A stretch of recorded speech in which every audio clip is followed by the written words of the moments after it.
Hi, my name is Kayla Bowling. Today I am interviewing Fernanda Trevino. Thank you for being here today. Well, thank you. What was your school like? How was your learning environment?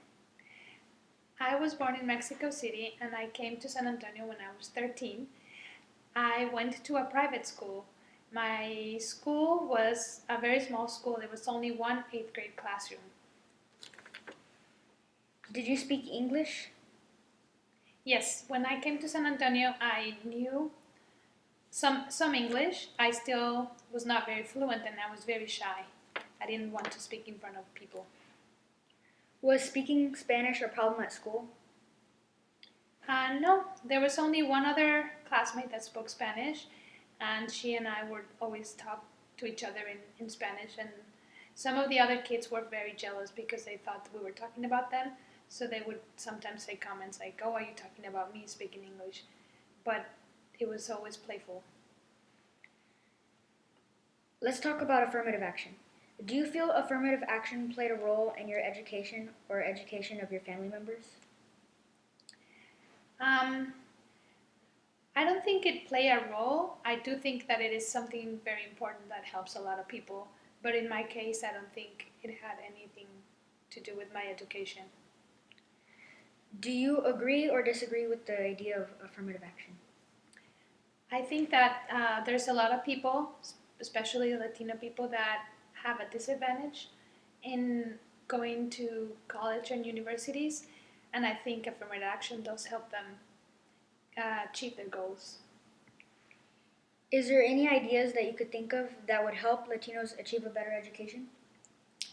I think as a teacher, I think that kids and students need to be encouraged and they need to have good role models to help them achieve their goals, and also they have to um, be encouraged as much as they can to go to college and university and get degrees.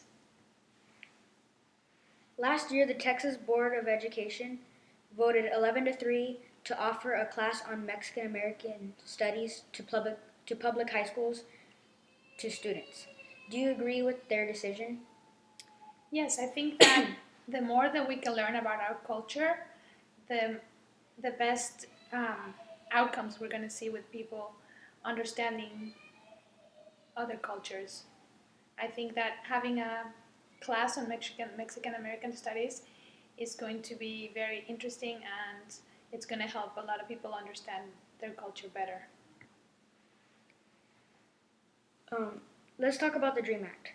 The DREAM Act is a proposed bill that allows illegal immigrants the chance to stay and receive college education and become a U.S. citizen. Do you think the DREAM Act helps Latinos get a better education? I know that there's a lot of illegal immigrants that were brought to the United States when they were little, and they've gone through elementary school, middle school, high school, and they only know the United States as a country.